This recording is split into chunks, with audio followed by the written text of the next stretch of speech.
Hi there. Welcome to the Kindness Advantage podcast. I'm your host, Cindy Rowe.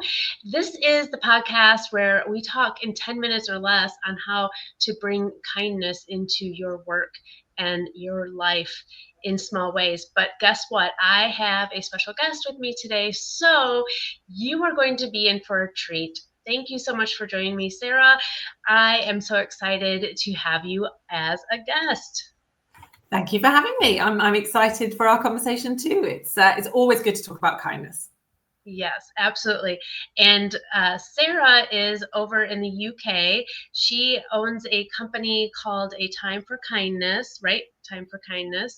Kindness. And she's going to share how she got involved, why she's a kindness ambassador, and, all the things that make her great. So, Sarah, tell us a little bit about your backstory and about your organization. Thank you. Yes, and thank you for that lovely welcome. So I founded what has now become the Time for Kindness Wellbeing Programme about 4-ish years ago, just over 4 years ago now. I have to think every time, like add up how long is it now? But yeah, 4-ish years ago.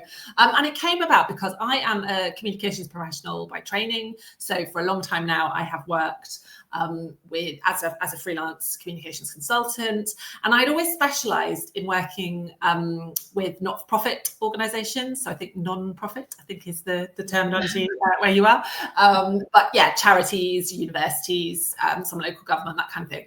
And I'd always talked about my clients as having visions of a better world. And then I got to thinking one day, and it was late 2020, when I think we were all perhaps just thinking, what on earth is going on here? I just got to thinking one day, what do you mean, Sarah? What does better mean? And that was the point at which I realised kindness is really important to me. And more than that, I believe there is lots of kindness in the world already. We just don't talk about it enough yet. And so from there, I thought, well, okay, so what can I do about that? What do I bring to the party, as it were, if this is something we're not talking about enough? And as a communicator, I'm a storyteller. And so it started very much with I'm going to tell stories. I'm going to show examples of kindness that is already going on around the world, or that I notice, and just show people, almost kind of prove to people, if you like, that it is there. And it has since, in the years since, I mean, for the first year or so, I'll be honest, I was just kind of playing with it on my own. I had my then, I think she was 13-year-old daughter, taught me how to use Instagram because I'd never used it before. And I chose Instagram at the time because it had a kind of reputation for being a bit more story-led than perhaps some of the other platforms, and at that time had a sort of more positive vibe, if you like, to it. So that's kind of where I started.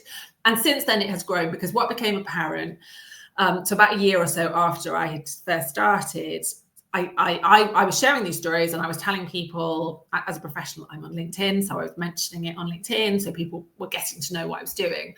And I had somebody get in touch with me who said, look, I have seen what you're doing. The kindness of strangers has literally recently saved me. Please keep doing it, because when you are in a difficult place yourself, it's hard to see what's there.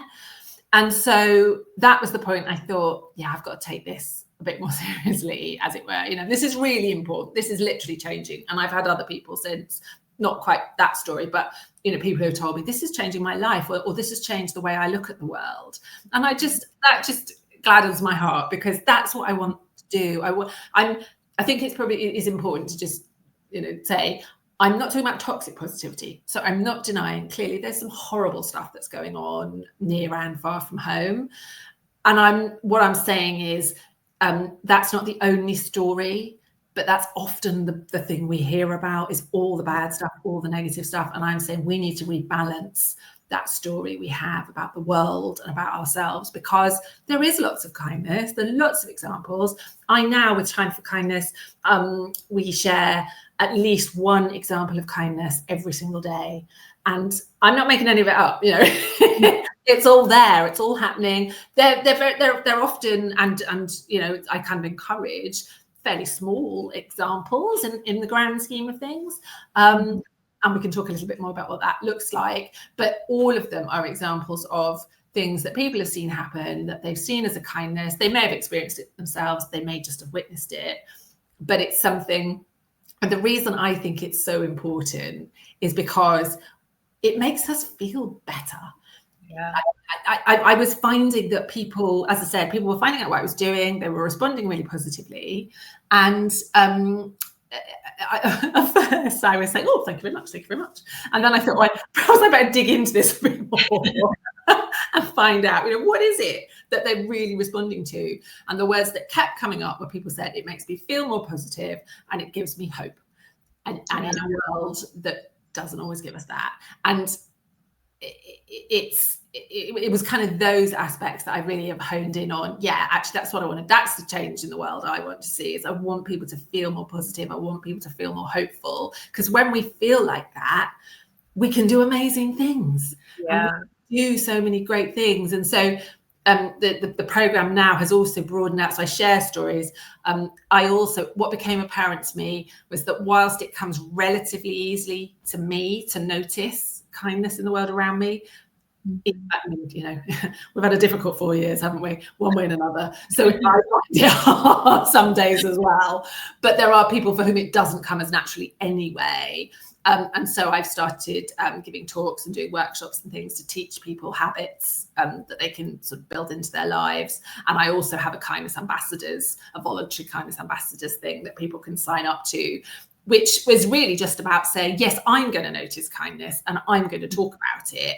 And I wanted something, I'd like to develop that further in the future. That's kind of a plan for the future. But I wanted something where people could feel that they weren't alone. So if you believe in kindness, you think it's there, you're not weak, you're not fluffy, you're not on your own, you're part of this community. There are a lot of us that believe in this. And I think that's really important as well. Yeah, so amazing. I love it. Like I don't know how much you know of my story, but it was about 10 years ago where I was in a really dark space and a friend encouraged me to do an act of kindness. And I didn't understand why, but I did it. And it shifted my perspective. I ended up doing 31 days of birthday kindness for my 40th birthday. And it literally changed my life. Yeah. And it's how I viewed things. And, the joy it brought me, it was incredible. And that's kind of where the pivot happened for me. And I didn't even realize it back then, right? Yeah. I didn't realize what that activity did for my life until I kind of went through other things. And I'm like, wait a second, this is how I'm living my life now. And I have this like as a mindset or a core value. And I do notice it now. I do notice people doing kind things. So it transformed me. It's funny you mentioned hope. I do kindness tips on like short form video, and today was about hope. And I heard this yesterday. It was hope stands for help one person every day. And what, like that is such a great like definition, and how that actually brings you hope is when you can help others, and then it spreads it too, just like kindness. When people see it and feel it, it really does transform. Yeah, absolutely. I agree. And the other thing, so we've got a lot of connection here. It's so cool because I have an apparel line called Be Kind Crew, but my future goal with that is to turn it into a nonprofit. And I want to start a kindness like news channel. And that's all we report is positive, good news, because the news, especially here in the US, sucks. And I hate watching it because it's negative. And then maybe like a 30-second segment of somebody bought somebody flowers type of thing, like it's, and there needs to be more. And so I love what you're doing. How do you get those stories? How do people share the stories, or do you go out searching for them? So it's a combination. I'm lucky enough to I have a social media manager working with me who does all the kind of wills and what do you call it, bells and whistles. That's what I'm trying to say, the bells and whistles, and makes it all work and looks brilliant online. So some of it are things that she has seen, some of it are things that I have seen, but we also our friends and family and increasingly a wider network send stories into us either through our social media or on the website. There's a form where people can share their story. So it's quite a wide range of kind of sources, really. And what's really lovely about that is that it means that the sorts of stories we're getting are from all sorts of different places, locations, in different scenarios, kind of all sorts of different things. What's really interesting, I think, is that mostly what people tell me about are either acts of kindness they have received themselves, or things they have just noticed or kind of seen when they've been out and about. I don't very often get people telling me about kind things they have done themselves. And I think that's really interesting, because I think there is something about people worry a little bit that perhaps they're showing off if they say they're kind, or they're being a bit, bragging. And I think that's such a shame, because, why we should own our kindness. We should be really proud of being kind. It's a positive thing. So I think that's been kind of fascinating to see. But I've also had conversations with people where we were talking before we started recording about how kind acts can be really small things. They can be really little things, like holding a door open for somebody, or if you're at the supermarket and the person behind you is just buying a pint of milk and bread and you've got the weekly shop, so you let them go in front, giving up a seat on a train or a bus, really sort of fairly little things. And I've had people say to me, yes, but that's good manners. That's just good manners. That's not kindness. That's kind of good manners. That's doing my job. And so I kind of think it doesn't have to. I mean, I run quite a broad church on it anyway, but it doesn't have to be either or. I think it can be good manners, and if that's how you view, it can be called good manners, and it can be called kindness. And if seeing something as kind gives us that boost, and there's lots of academic research now that backs that up, that the way it boosts all the kind of happy hormones and the oxytocin, and it's good for our brains, and it's good for our blood pressure, and it's good for all sorts of different things. Let's call it kindness anyway, then we can get some of those benefits from it. But I think sometimes people have got caught up in that kind has to be some huge gesture, and sometimes it is. Or sometimes it is about buying something for somebody, but actually it doesn't have to be. It doesn't have to be about spending money. It doesn't have to be about something kind of grand and like a performance. It can be something really, really small, and that counts too. Yeah, absolutely. And it's I think in those small acts that really have a big impact, and just being thought of or noticed is just, I think, what matters. And it's funny when I share, so during my 31 days of birthday kindness, I've been doing it the last 10 years, and I share what I do every day on social media. But I have to start my first post off with, I'm not sharing these for accolades. I'm sharing them to inspire you and show you how easy it can be to do kind acts. And it doesn't have to take a lot of money. I share them to inspire. And every year I get somebody negative in my inbox that says, if you're sharing these, then, you're looking for, you're taking it out of what the true meaning is. I'm like, no, you're wrong. I want to inspire people. I'm not asking you. I'm not saying I'm good and glorious and amazing. Yeah. I'm sharing how easy it can be and how it makes me feel. And at the end of the month, I am just full of positivity and joy, and it's insane. But these are intentional acts. It's not what I do on a regular basis. These are in addition to everything that I do. But I'm sharing them because some people it doesn't come easy to them, or they're like, Cindy, I'm not a, outgoing person like you. I'm an introvert. Well, I got something for you to do too. I'll show you. You don't have to be an extrovert, just like me. But absolutely. And it's interesting, isn't it? Because I mean, that's one of the things I talk about with Time for Kindness, and it's very much about encouraging people to see kind, because I think it can be, if being kind for whatever reason is not something you're in a position to do at the moment, and that might be, you're not sort of emotionally able to do it, or you're not practically, logically, logistically, any of that. If for whatever reason being kind is just a step too far for you at the moment, seeing what's out there is a first step and can help you to get that boost of kindness just from noticing it. And also, you saying about the sort of being an introvert. So a good friend of mine, Bernadette Russell, over here in the UK, she's just released a book, Conversations on Kindness, that talks about, so similar time frame to you, actually, probably sort of 10-ish years ago, because of some things that happened here in the UK, it prompted her to start a year-long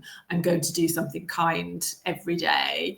And she also had that experience of wondering kind of what the reaction was going to be from people as she talked about it. And she started by sharing it on social media, and then she didn't share. She did it for the whole year, but she didn't share it for the whole year.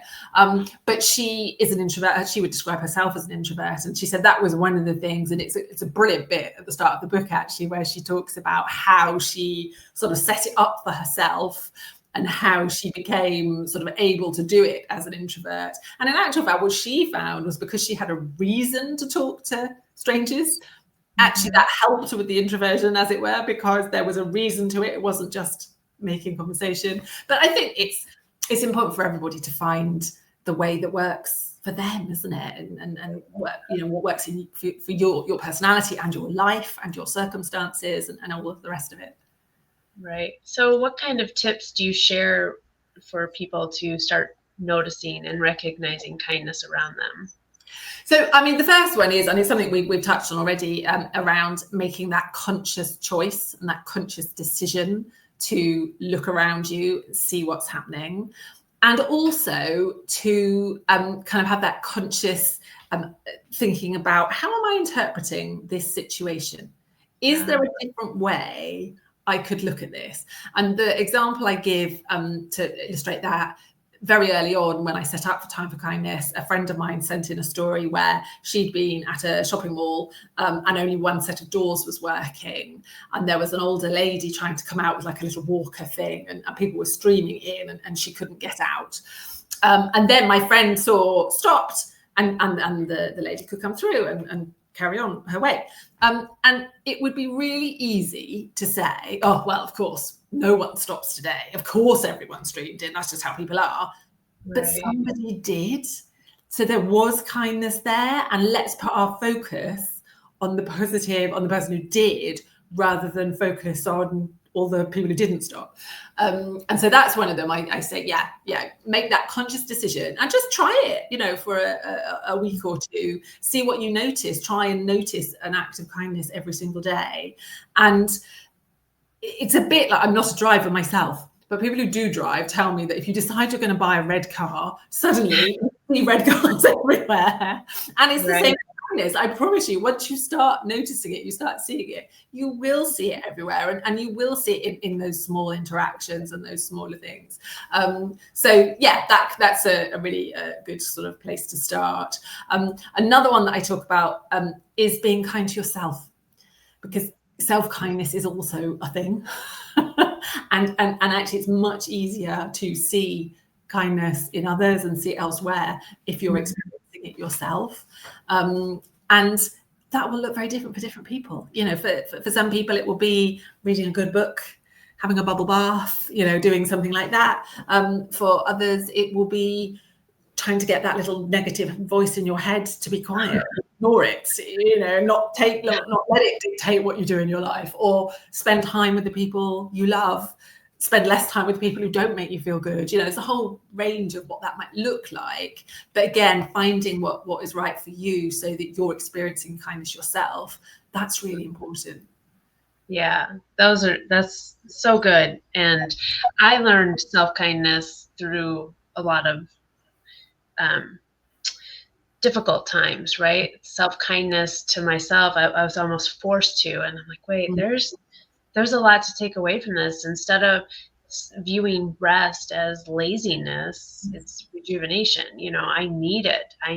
My body needs it. And I was reframing everything that I felt like I was giving to myself, that I wouldn't have before my car accident for one. And that really helped me focus a lot on my self-kindness. And now that's a priority for me, because if I'm not filling up my cup, I can't fill up others. If I'm feeling empty, I mean, that's a saying, right? You can't pour from an empty cup, but it's true. And so when you can focus on kindness for yourself, then I do believe that you start to notice it around you. And those are really great points. I really appreciate that for people that may be prone to more negative thinking. Those are two easy ways, I think, that you can really shift your perspective on finding kindness around you. Now, you mentioned that you have a wellness program. Do you do that for corporates, or do you do that for individuals? And so it's starting. It's early days, but I'm starting to run workshops for businesses and for teams, and it's an opportunity for them to kind of look after their own well-being, but also it's a way, because I think one of the problems for kindness is that it does have a bit of a bad kind of reputation, in the sense, as we said earlier, about can be seen as a bit weak and a bit fluffy, but actually it isn't weak, it isn't fluffy, it's really strong kindness, because it bonds us together as human beings. And within a workplace setting, those opportunities to look at kindness and why it matters, to share examples with each other of kindness that you have witnessed. What I've also seen in my workshops is when I get them to share examples of kindness, they quite often, I don't prompt them to do this, but what quite often happens is they give examples of something that a colleague has done for them, whereupon the colleague will often say, oh yeah, that's lovely. Oh, I didn't realize you thought of it that way. I was just trying to be helpful.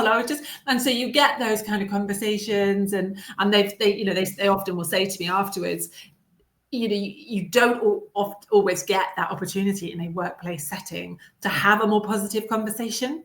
And so again, it's a great and really easy way to get a bit more positivity and energy within your workplace. You will still have to talk about the difficult stuff.